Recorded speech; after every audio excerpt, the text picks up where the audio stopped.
Shalom, and welcome to another in our series of podcasts from Temple Beth Am, a dynamic center for conservative Judaism in Los Angeles. This is a recording of Rabbi Adam Kligfeld's weekly Rashi study class. Having read chapter 12, verse 37, but not having done the Rashis on verse 37 yet, let's read the verse again to get us going because it's been a couple of weeks. To remind you, we're out of Egypt, right? Larry, Rachel Green has just arrived, so up to you if you want to give credit to both Rachel and Norm. I don't know, they're both going to be there. They're in Scottsdale, so they're probably on the same one. Okay. We're out of Egypt. Yes, we're both here. Great. Okay. Syllabus. That's fine. I know. Okay, so verse 37 is a real important zenith. Vayisu v'nei Yisrael mi Ramses Sukkota. The Israelites traveled from Ramses, which is one of the names of the places that they lived, that they built. We learned that way early on in Shemot, Sukkota, towards Sukkot. Right here, Sukkot is the name of a place, not a holiday.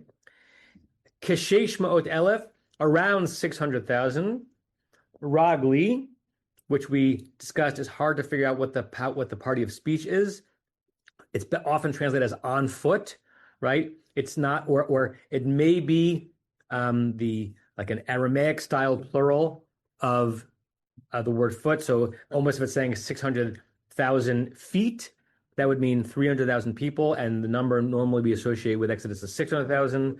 And then the verse makes it clear whom they're counting, whom they're not. Hagvarim, of the males, levad mitaf, except for the children. So if we assume that Ragli means on foot as opposed to the number of feet, Exodus has 600,000 adult males. Okay, and you can extrapolate from that how many people we should imagine if are leading Egypt at that time. Okay, we read that 2 weeks ago. Any comments, questions? Yes, Larry, nice and loud. I apologize, we weren't here last week, or last time we met. So just an observation and then a question. The observation is, it says men apart from the children, but not apart from the women, which I think speaks to the what was presumed in the writing of the Torah. We're not talking about women, but we can differentiate between adult men and I assume it's male children. Correct. I'm just, while you're talking, I'm just gonna, I like doing what Rebecca Friedman sometimes does, and at least put a camera. Can someone log on to this on their phone and just point to the person in the room who's speaking? Or I'll do it. Hold on a second. 1 second. But Tova, not of military age, because this doesn't tell us that it's only, I don't think the 600,000. I think the reason I was thinking of that is that I've heard that when they discuss the probability of literally million plus people, if you count the non-males, that I've heard that the suggestion that Aleph should not be read as meaning 1,000, but as a military unit. I think that's why I went there. Did Israelites have multiple wives then? Possibly. So if there were multiple wives, then we could assume there were multiple children per wife. Mm-hmm. And so you can extrapolate, it would be more than 1 million. Yeah. Okay, does someone want to just hold this and point it at who's ever speaking in the room until they fix this? Okay, so So my real question is, it's shocking that we don't have either a chapter break. Okay, I know that was done by the Gentiles, or we don't have a break of an aliyah here. We have a parsha break, right? So if you look, we discussed this briefly last time. If you look at the end of verse 36, depending on which chumash you're looking at, you'll see there's a parsha break, Larry. So there are 3 different divisions of the text. There's chapter verse, which we know that the Gentiles did. There's aliyot, which is some kind of rabbinic inheritance. The earliest divisions we have are the places where, if you look at the scroll of the Torah, looks like someone pressed tab or return, right? Right. Someone pressed tab or return after verse 36. So if you look at the scroll, you see it there. You see the pay. So can you explain then the differences between when there's a pay and when there's sometimes it's an upside down pay? Well, different texts write it differently. There's if it's a pay, it might refer to ptucha, which means that if you're looking at the text of the Torah, the editor pressed return on the keyboard, and so there's nothing else on that line. If it's a samech, it stands for stuma, which means close, which means you have a break in the text, but then before the line ends, the text begins again. And you could probably remember looking at the Torah, different places. There are places where the whole rest of the line is blank, and where just half the line is blank. So, but sometimes pay, depending on the text, just means parsha, meaning the next parsha, and it's not distinguishing between ptucha and stuma. Each edition of the Tanakh means something different. So, without looking at the scroll or tikkun, I don't know if the pay here means ptucha, meaning it's all the way open, or if it just means a parsha break. But either way, our inheritance of the text itself is that there is some kind of a break there. Leonard, let's close that door. Watch out, Pay. We have to stand. Okay. A lot going on today. Plus a little bit of Rashi. Stevie.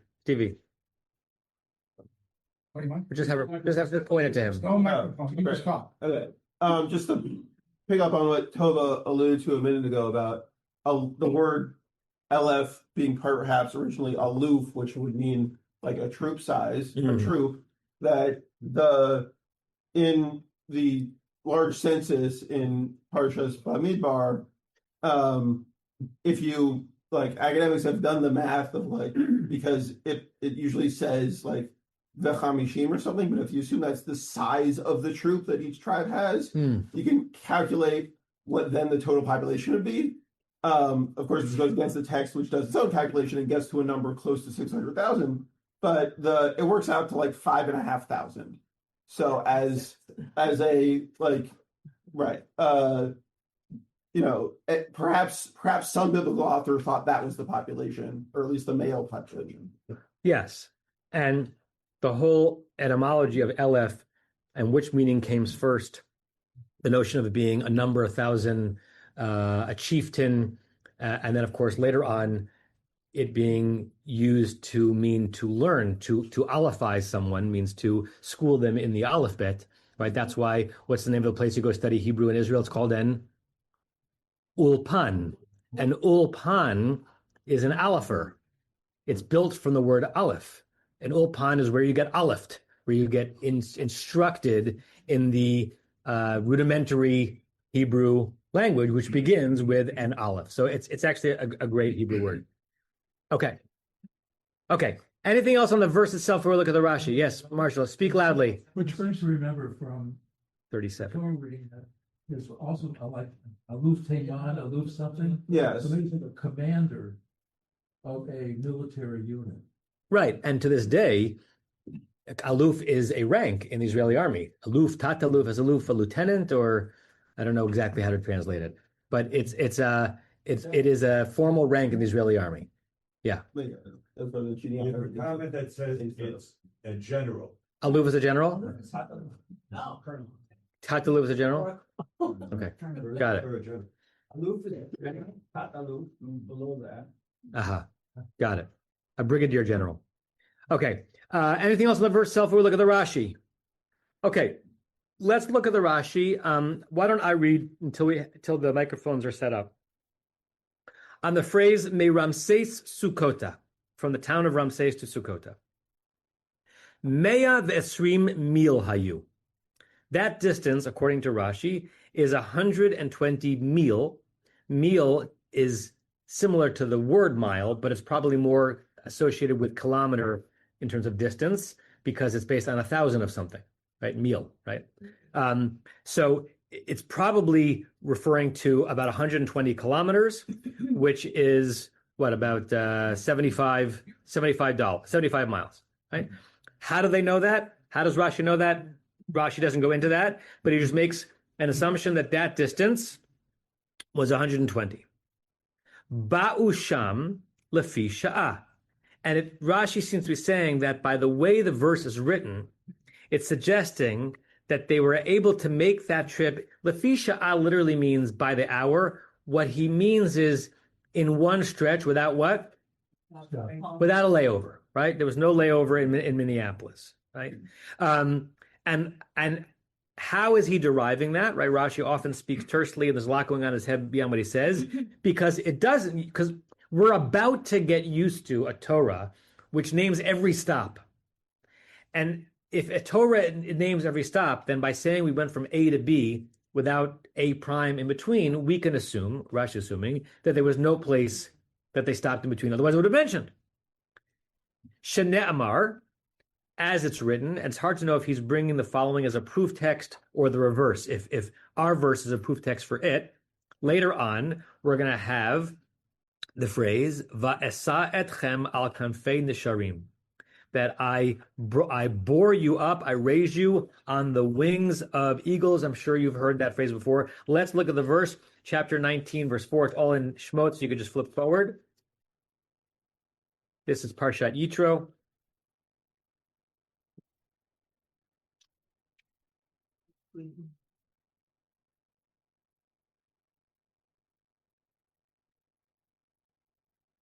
Okay, toward the beginning of Parshat Yitro, I think it's maybe the second Aliyah. Yes, So starting with verse 4,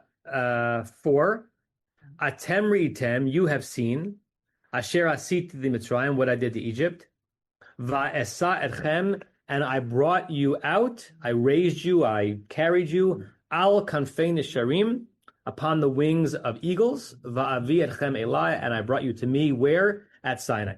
So if you read that verse just on its own, you could think this is beautiful, poetic, imagery, right? That God, brought us out by air. Rashi is saying that verse is a proof text or is borne out by our verse that yes, something miraculous happened not only on the night of Exodus, allowing the Israelites to be spared when the Malach HaMavet went by, but even on the way out there was miracle, right? Because we got from point A to point B in one fell swoop that you could not do by foot, right? The idea is that there's a super commentary in Rashi which assumes that the most amount of distance that you can cover by foot is 40 mil, which is interesting because 40 mil is about 25 miles. So it's about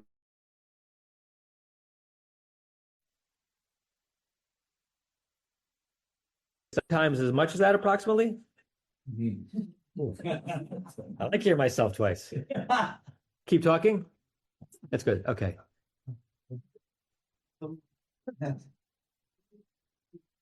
Number 2, direct cheetah. Okay, so let me. But we also need microphones. Yeah, Okay, good. Thank you. not so great. You have to talk louder or turn up the volume. Here. A little lower. Do you hear? The speaker. It seems to me the wings of eagles. Hold on. It's not your turn. Oh, I'm sorry. Hold on. Turn up your volume, though, Rabbi.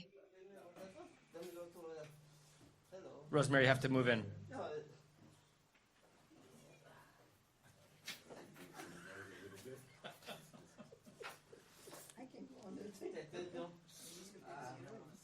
Okay. All right, that's better. Okay. A little bit. Okay, good. All right. So that's how Rashi reads it. It reads it as that I carried you in eagle's wings. It's not just poetry or imagery. It's a way of saying. Do you guys want coffee? Should you bring, or just leave it aside? Raise your hand if you want coffee. Yes. Coffee. Thank you, Raul. That the verse is very specific because there's no other way to explain how you can get from Ramses to Sukkot without stopping. Okay, so this is a situation again where does Rashi have to read the verse this way? No. Could we have read it as assuming that there was an unnamed spot in between? Sure. but is it a nice way of linking this moment forward to Yitro and that imagery of on eagle's wings?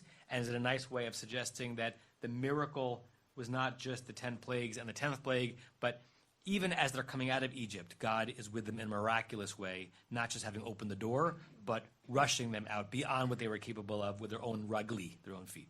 Okay. Norm, I heard your hand before, so pipe up again. I didn't hear your hand, actually. I saw your hand. I heard your voice. Here he is. He had gone out of the room for a moment.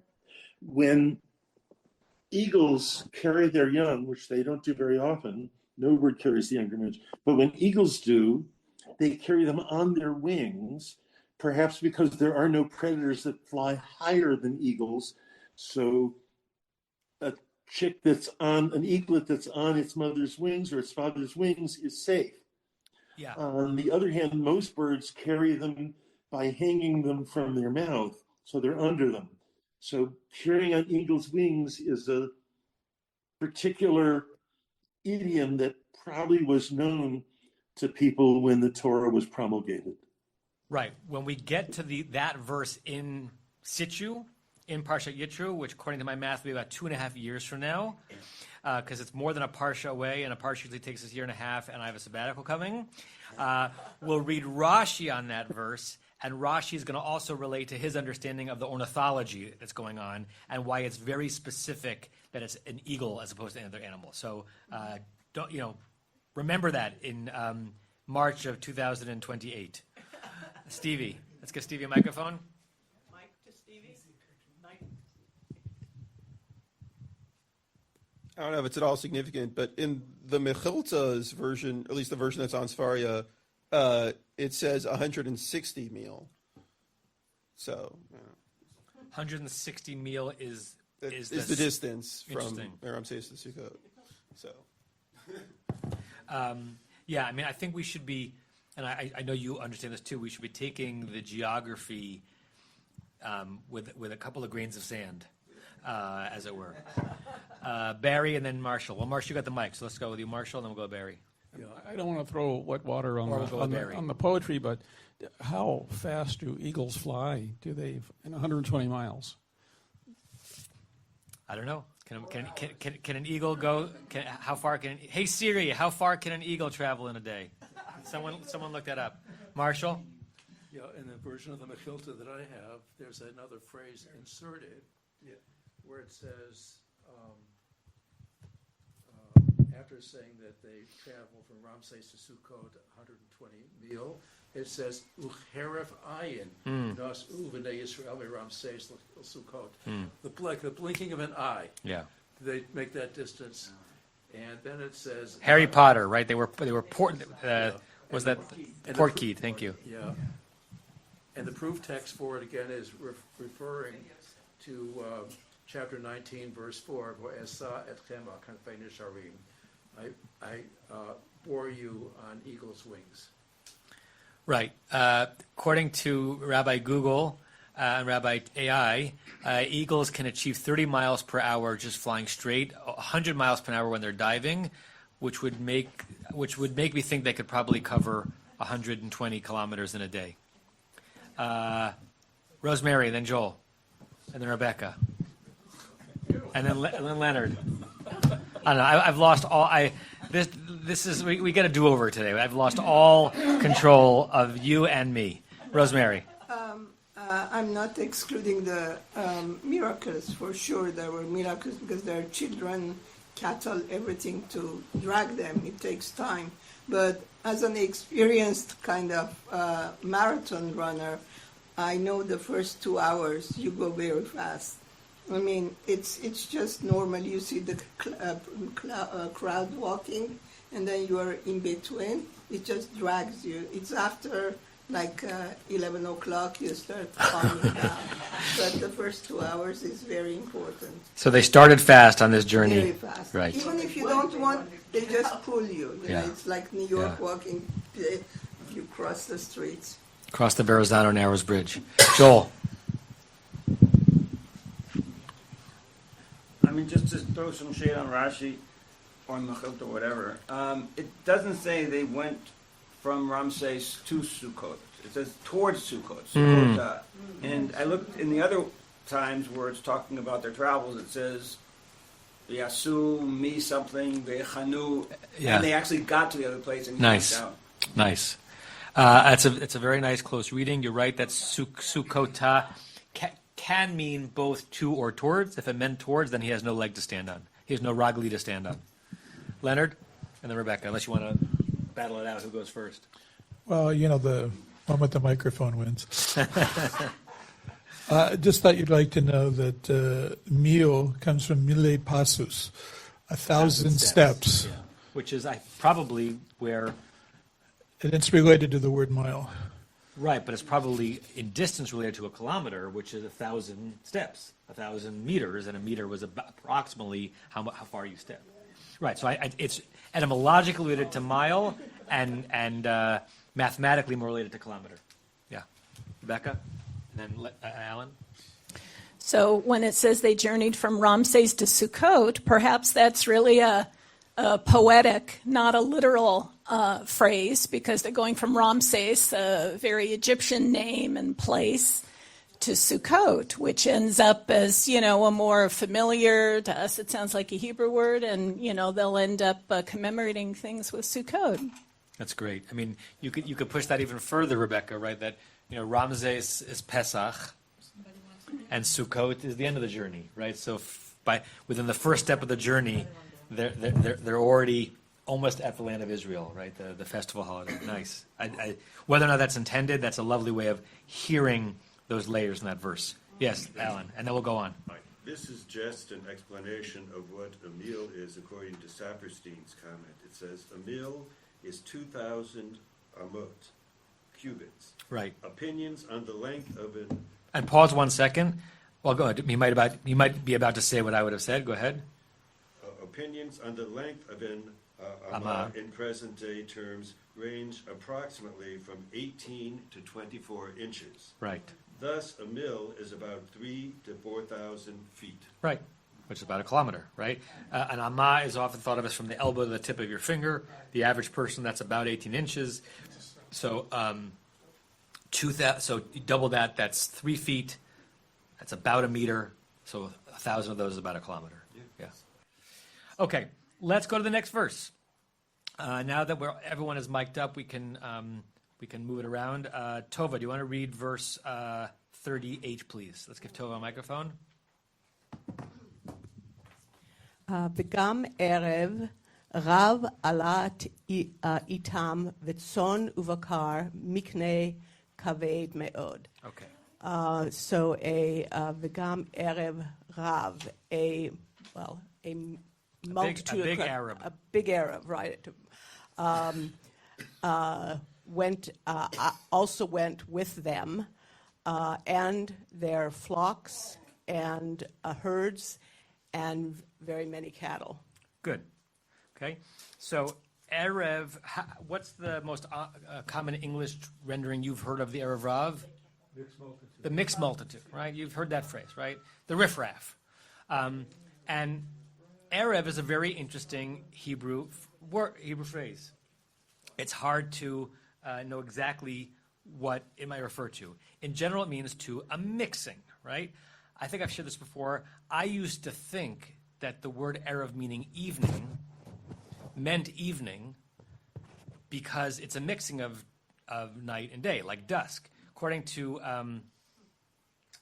Tzioni Zevet, who teaches Bible at AJU, it's not. It's another meaning of Erev, which means a sheath, because it's the way the ancients saw the sun coming down into its, what's the sheath and what's a scabbard? I always forget which one is which. The thing into which you put your sword, the descent into it. Okay. So he would say that it's interesting and cute that one of the meanings of ayin reish bet is a mixture, and we think of Erev, dusk, as a mixture of light and day, but that's not probably what it means according to him, right? But it could mean many, many different things. So if it's a great amount of mixed things, that's why people normally associate it with a mixed multitude, which denotes what?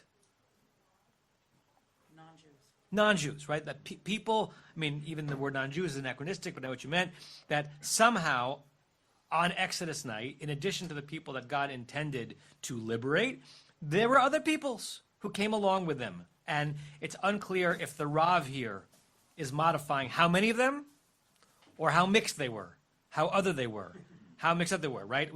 It's hard to know exactly how to translate the phrase, right? So they're out. They went there quick. It's interesting that this verse happens after the previous verse, not beforehand, because they're already at their second destination, or if we follow Joel's reading, towards their second destination. They're not alone. They have this mixed multitude, if we understand it that way, and they have sheep, and they have cattle, and a heavy amount of flock. Okay. Pause, comments, questions on the verse itself. We'll read some translations because this is a really interesting verse to compare translations to. We'll do Marshall and we'll go down the row. Again, Robert Alter gives us an interesting insight into this phrase, Erev Rav, where he suggests, quoting him, Umberto Cassuto, biblical commentator, plausibly suggests that the Hebrew Erev Rav has no component that means multitude, King James Version, mixed multitude, but rather the last syllable is not an independent word, but a duplication of the ultimate syllable of the main word. An Arav Rav.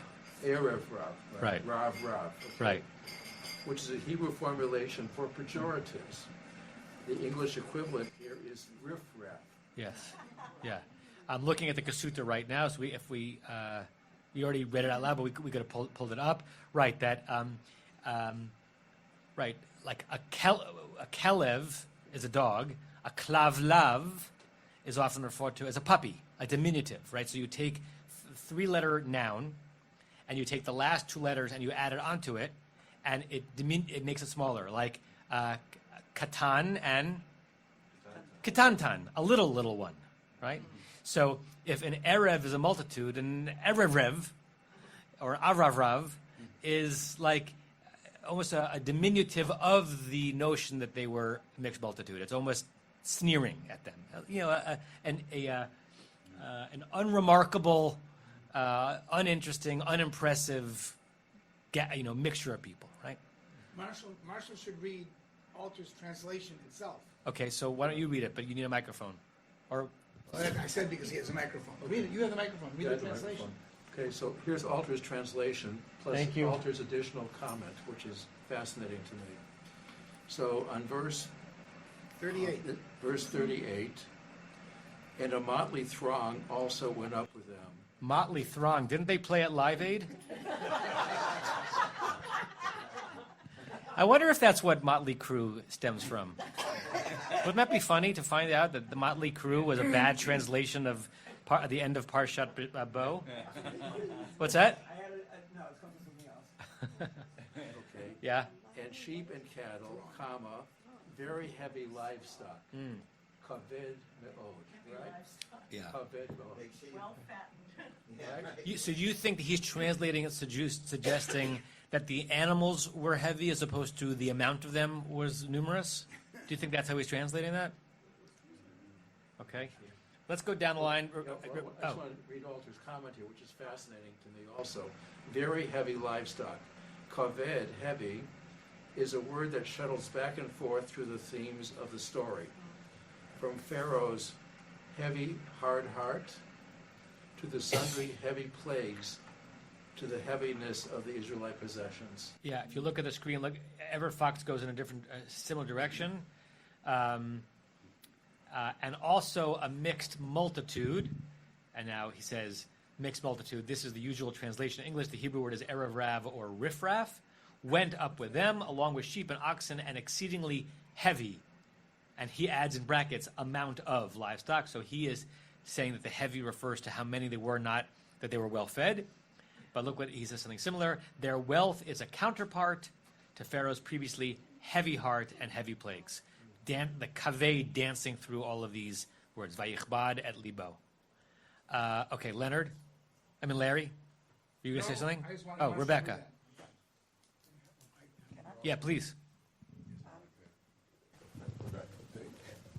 Yeah. Can I use this one? Yes. I just wanted to put a little bit of a, I don't know, to interject about Erev Rav, that when I read it and I look at this sentence and it's all about animals, I'm wondering if there's anyone that thought that Erev could be from the same root as Arov, like the Enteva and all that, and so that it's other kinds of animals rather than a different kind of people bunched up with the... So when we get to Rashi, Rashi's not going to say it explicitly, but there are some who believe that the reason why Rashi is saying what he's saying is to disabuse us of thinking that it's related to Arov. So that he's not saying it explicitly, but he might be saying it implicitly that it's not that, but that it's similar letters but different than that. Okay, down the side, Barry and then Tova. So going back to the miracle, so we've got more than 1 million of Israelites and their cattle and whatever, and we have all the riffraff and their cattle and everything, heavy, heavy, heavy. These are super duper eagles moving instantly. This is some big miracle. Yeah, it's the eagle version of the great frog that came up against Egypt. Remember that, Hatzfardeya, the giant frog. Tova? Just to share a little history, it's really interesting that one of the few places in Egyptian sources where there's actually a reference, it's in a slightly later reign of Ramesses III, during a period where there was a good deal of social unrest and the noted presence of groups like Libyans and other non-Egyptians within Egypt. They talk about a group, they literally, the Egyptian equivalent of a mixed multitude, going out from Egypt as a result of that unrest. Yeah. By the way, the Rashi on the previous verse, I forgot to mention this, I think it was last year. This is going to sound like a joke, but it's not. The Super Bowl took place during the week that we read this in Shul. And the Rashi on the previous verse mentions both eagles and chiefs, because LF, if LF means chief and not 1,000, and Al Kanfei Sharim is the eagles, this is the Torah really getting nitty gritty and predicting American sports. Okay. Anyone else on this? Larry, do you have any interesting translations of the verse? Well, no, Marshall read the translation of. You need a microphone. Yeah, Marshall read the altar, and the Aryeh Kaplan is a great mixture of nationalities left with them. They were also sheep and cattle, a huge amount of livestock. I prefer the Kaplan translation. I don't understand why we want this to be riffraff, why we want to disparage those people who are leaving with the Israelites. Elevate them. They were casting their lot with the Israelites. Yeah. We should feel good about them, not be calling them motley throngs and riffraff. Yeah. I wonder why riffraff means riffraff. Right? Like, is riffraff, that's a serious question, is riffraff necessarily derogatory? I think it is, right? Yeah. But I wonder why. We should ask Aladdin. Riff-raff, street rat. That's the only time I ever had riff-raff in a song. Rocky Horror Picture Show. Rocky Horror Picture Show, and there was a villain in Underdog, Riff-raff. Really? Riff-raff. Was that Riff's last name in West Side Story? Head of the Sharks? Riff-raff are persons of disputable character or low, disreputable character or low degree from earlier riff and raff, Anglo-French, riff et raff. One and all, everybody, every scrap, everything. So that's interesting. Because that suggests that there might even be an etymological cousin relationship between Erev Rav. Because if it means an everything, a combo, that's very interesting. And if you change the bet, Erev Dev, to a pay, which sometimes happens, right? A Raff-raff? Raff-raff. It's a rough-raff. You're just saying that because Paddington's in the room. Okay. Marshall? I was going to get there. Yes. In Old French, rifler is to spoil or strip or to carry off.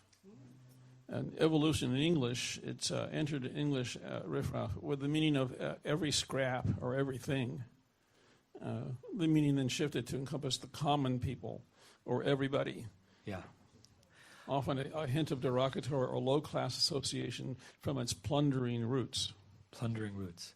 Look at Onkelos on the screen here. So remember, Onkelos thinks of himself as a translator. Occasionally, he can't help himself do some more obvious commentary than pure translation. So in the Hebrew word erev rav, which clearly the root means a mixture, the root itself doesn't mean stranger. He translates it as nuchra'in sagi'in. Sagi'in means many. Sagi, samech gimel yud in Aramaic means a lot or many. And nuchra'a means stranger, a nochri, right? I was a stranger in a strange land, but Eretz nochriya. So a great amount of strangers, sliku, went up, imhun, with them, va'ana, and then the rest of the verse sort of normative. So it seems clear that when he translates Erev Rav, he's adding in commentary. He's not just taking the Aramaic word of Erev, which would have been like an erbuvia or something. Yeah. Leonard? Ibn Ezra points us to a verse in Numbers, okay, which is translated as the riffraff in their midst felt a gluttonous craving and so on. The word riffraff, asafsuf, right, which is built the same way in that it's a three-letter root where the second two letters the last letters are repeated.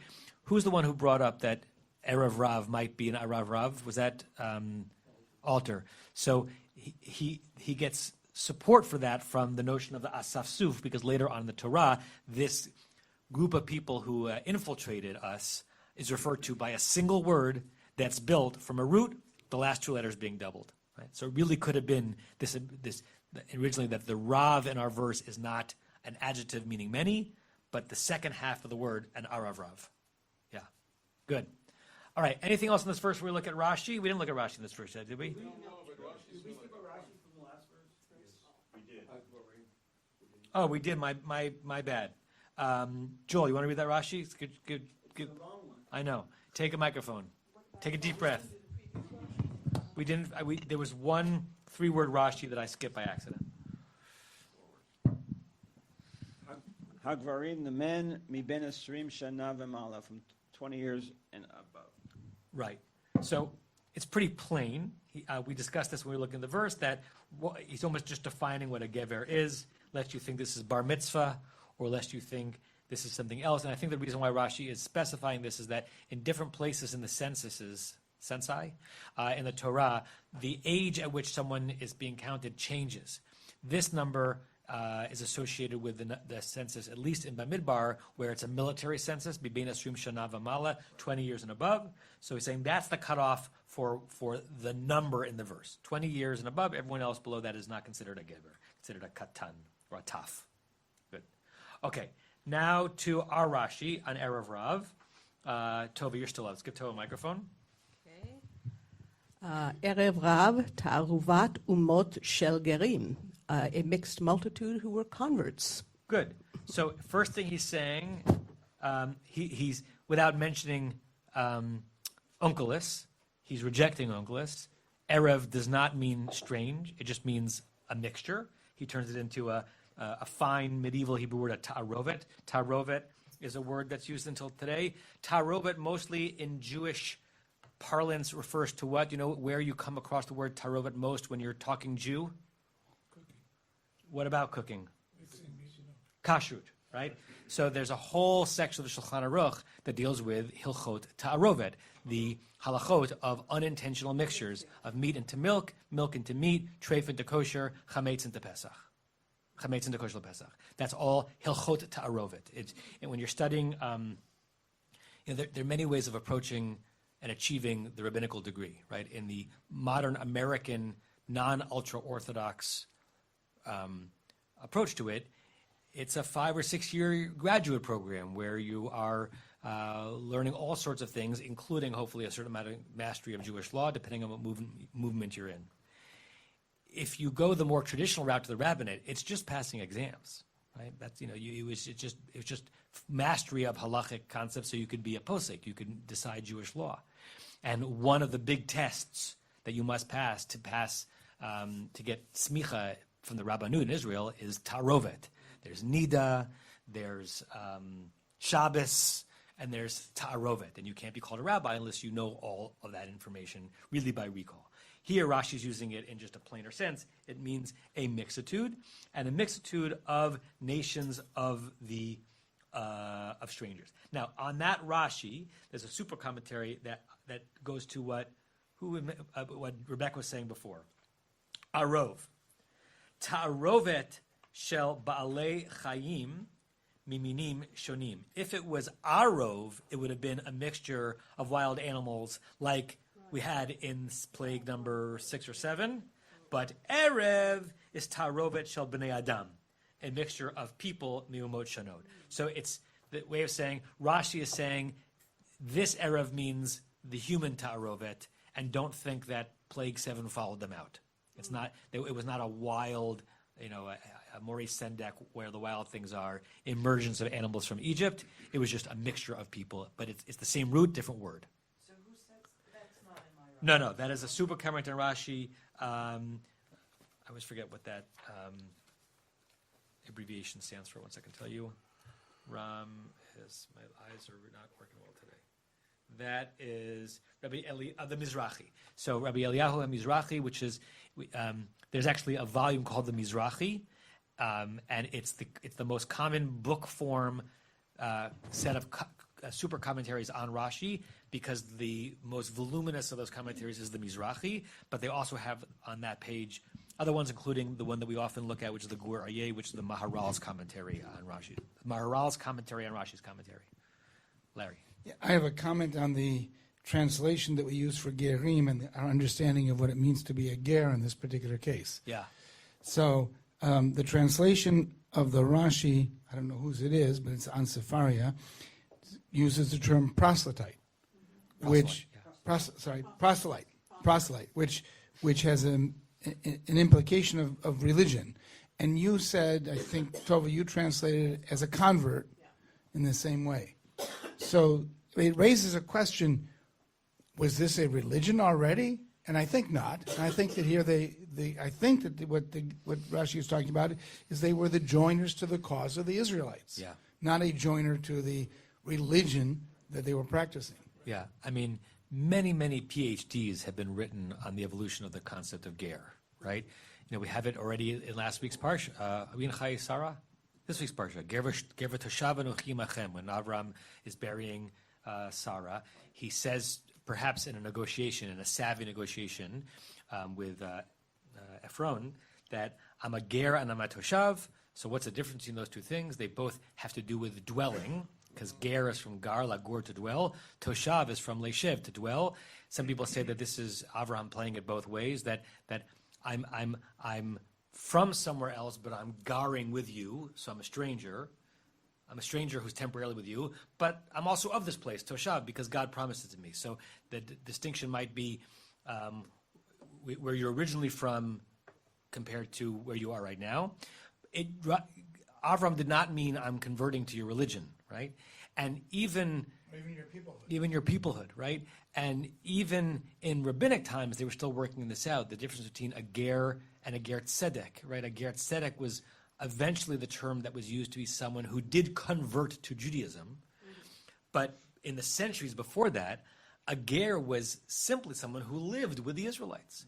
And the Torah has some rules that do and do not obtain to gerim amongst you in biblical times, right? When we get to Vayikra and Midbar, we'll look at that. Meaning the Torah did not assume that if you were a ger, you were a Jew. And I know even that sentence is anachronistic because the Torah doesn't know the word Jew. But the Torah didn't assume that if you were a ger, you had chosen to be fully a part of the people. You just had some obligations because you were living amongst them, right? So in our verse, it's hard to know where we are in the trajectory of that evolution. And it's not even a verse, it's Rashi. I think probably Rashi means it by the strangers to Jewish Israelite genealogical peoplehood, not the ones who were oppressed by Pharaoh for having been Israelites. Others. Yeah. Paul? On the Rashi I picked up, it just says a mixture of nations of sojourners. Sojourners, yes. Sojourner is often how some translations in the 20th century rendered ger or lagur. Yeah. Yes, Marshall. Again, Gilbert adds some comments on it.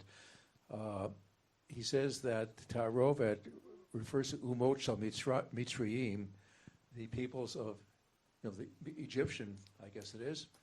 According to Rashi, era of Ta'arovet Shal Goyim, mixture of nations.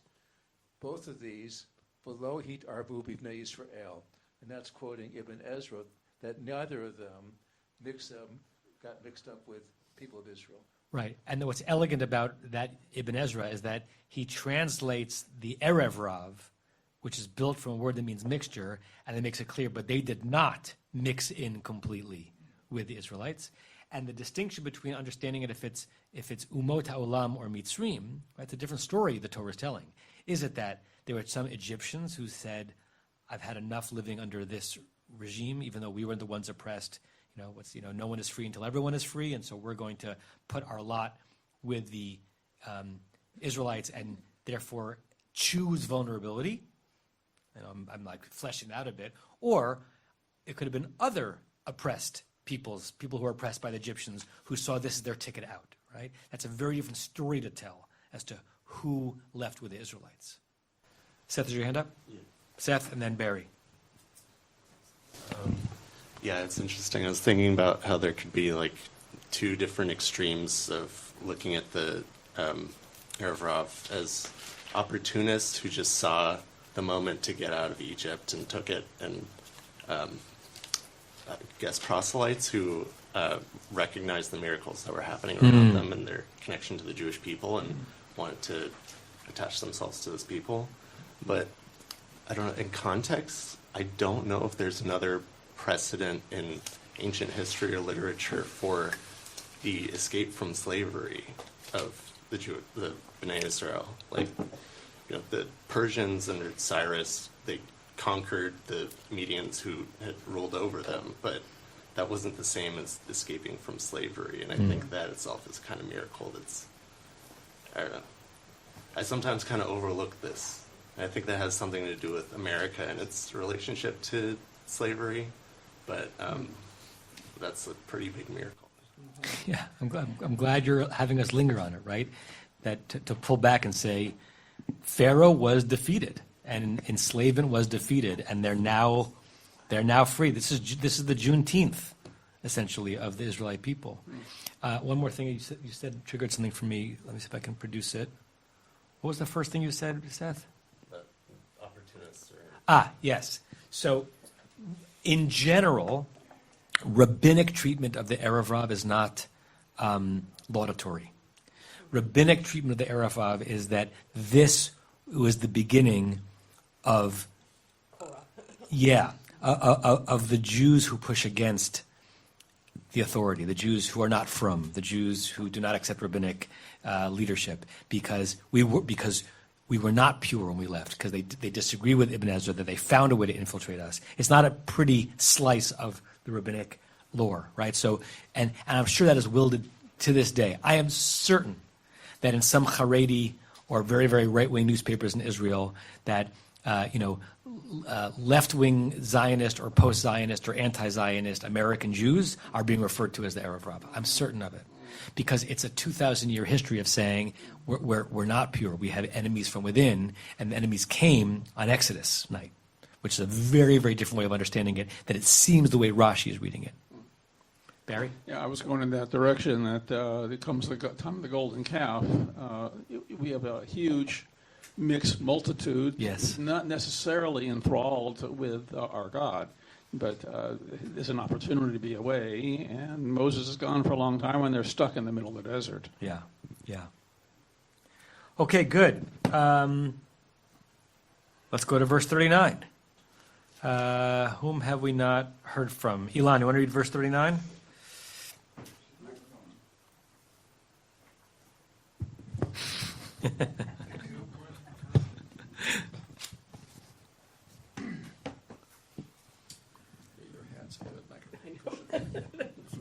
ויופו את הבצק אשר הוציאו ממצרים, עוגות מצות כי לא חמץ, כי גורשו ממצרים ולא יכלו להתמהמה, וגם צידה לא עשו להם. Okay. Ofeh, Aleph Peh means to bake. So they baked what's the batzek? The dough. The dough that they took out from Egypt, cakes of matzah that were not chametz, because they were rushing from Egypt. Gorshu is the passive form of ligaresh, which means to throw out or expel. Okay, the Hebrew word for divorce is gerushin, because the Torah refers to when a husband chooses to expel his wife from the marriage. So but this is passive, it's probably pu'al, they were expelled from Egypt. Because they were expelled from Egypt, and they couldn't, what's the next word? Linger or wait. Linger. What's the most famous Lehit Ma'ameh on the Torah? I was going for Lot's wife because she lingers and she gets punished for it.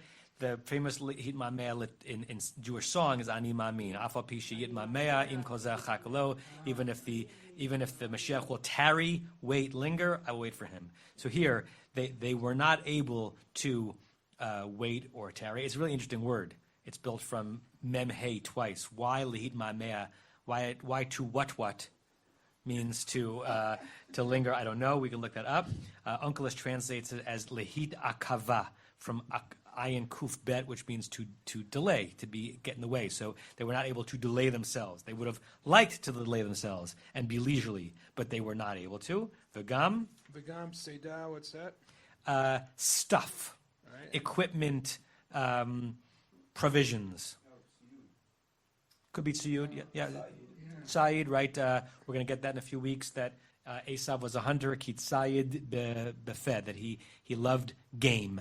So it can refer to animals, things you've hunted. It can also just refer to the stuff that you need for something. And the stuff they also did not make for themselves. Okay. So this is one of many different times that are referenced to how matzah as a foodstuff is related to Exodus night is explained. And all of those times don't necessarily agree with each other, right? We discussed this already.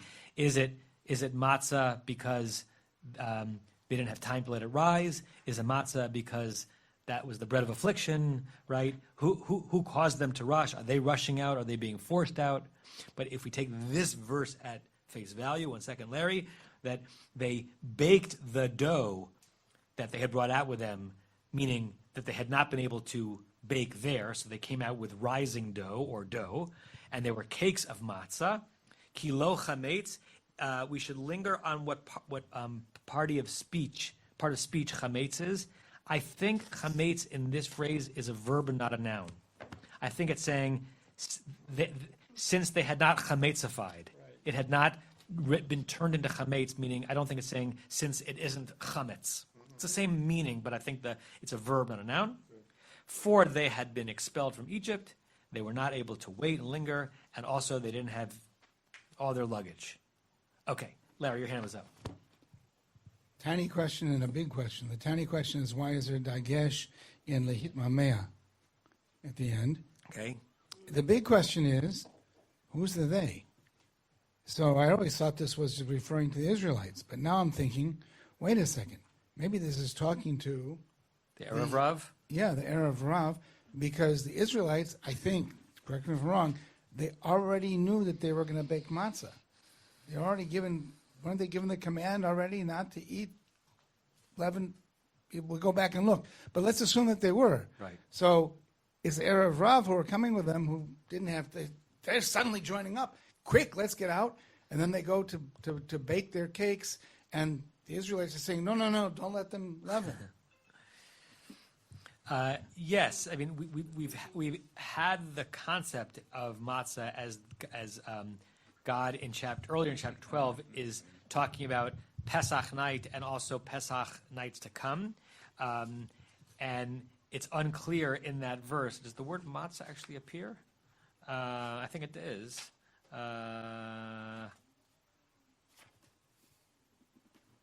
I don't want to waste time looking for it. Yes, of course. In verse 18, Barishon babar sayom lachodesh ba'erev tochlu matzot, when the instructions are given for how people should remember that night. But I don't think in that part of the story, we, the reader, if we're reading from the beginning and not reading ahead, understand yet the narrative relationship between what is called matzot in those verses and what is going to happen on Exodus night, unless I'm wrong. I'm not going to argue with you that it's... You can argue with me. Well, maybe I will if I look. I mean, maybe we have to. Someone will. Maybe I will look through the verses. But now I even have more support from my point of view, because if you go back to verse 19, anybody who eats leaven is going to be cut off from the community of Israel. Here these guys are who are attaching themselves to the community of Israel. So all the more so that they would be told, don't eat the leaven. They would say to themselves, I better not let this rise because I don't want to be cut off with this community I've just joined. Okay, it's a possibility. Leonard. I wanted to answer Larry's first question. Okay. There is no example of a dagesh in a hay. It doesn't exist. Not even here. It's a mapik. It's a mapik, not a dagesh. Oh, sorry. That's okay. And the mapik means that the hay is pronounced. Lahit mameah. Right. So it's right. It's a patu. It's a furtive patach. You put the ah before. We don't think of the hey as a consonant, but it is consonantal, because ha is a consonantal sound, and you, instead of pronouncing it lehit ma me ha, it's lehit ma me ah, right? So most of the times you have a mapik hey in biblical Hebrew, it's to suggest feminine possessive, right? Isha is her husband as opposed to Isha, which is a woman. Isha is husband of her, Ish Shelah, right? But there are a couple of verb forms, for reasons that are beyond me, that when they end in a hey, you get a mapik. Why this verb is mapiked, I don't know, but it is. There are a few of them. We'll do a few more hands because then we're running out of time. Barry? Just going back to the miracle, so they traveled 120 kilometers and the dough hasn't risen yet. A common liturgical mapik, Larry, that you've sung many times, you may have heard me overpronounce. Eloah Yaakov, right? It's not Eloha Yaakov, it's Eloah, where the hey comes after the vowel, not before the vowel. That's that odd singular form of the name for God that is plural, right? Elohim, we translate as God, but it means it's a plural form. When the Psalms singularize it, it becomes Eloah with a hey at the end. Some people think of it as very self-righteous or a little too precious to overly pronounce the mapik when you're laning or davening, that you're just showing everyone that you know biblical grammar. I taught my children, don't overdo it, but pronounce it correctly, and that there's a reason why that mapik is there. Last comment, Tova, then we'll pause for next week. Okay, I just have to say I'm getting more and more entranced by Larry's interpretation. Okay. Because this verse would seem otherwise to contradict everything we've been told about the people of Israel. They've been warned, we've given detailed instructions about how to prepare and what to get together and when you're going to be leaving. And now it's saying, and they baked unleavened bread because they brought for not leavened, because they were driven out of Egypt and could not tarry, neither had they made any provision for themselves. Yeah. That's like a direct contradiction. And the preceding verse, the last thing that's mentioned is that mixed multitude. Yeah. I mean, I know it hasn't been, but I think it's fairly interesting. When 19th century, this German biblical scholarship started to push against traditional understanding of Scripture and try to find streams of editorial hints, there were several places that got a lot of attention. One was chapter 37 of Breshit, and we remember that long ago, and the Ishmaelim and the Socharim and the Midianim, all the people who were involved at different stages in getting Joseph down to Egypt. It is very hard to synthesize that into one narrative. This is another one. Why matzah? What did the Israelites know? Was matzah preordained as an obligation even before they left, or does matzah only become something significant because they left in a hurry? Did they leave in a hurry, or did they walk out leisurely? It is very hard to synthesize those all together, and so the German schools of biblical criticism had field days with these chapters. Yeah. Sorry for the confusion being a class. See you next week. Bye, everybody. You've been listening to another in our series of podcasts from Temple Beth Am, a dynamic center for conservative Judaism in Los Angeles. If you enjoy these podcasts, we invite you to write a review on the Apple Podcast website or wherever you get your podcasts. For more information on Temple Beth Am, Los Angeles, please visit www.tbala.org.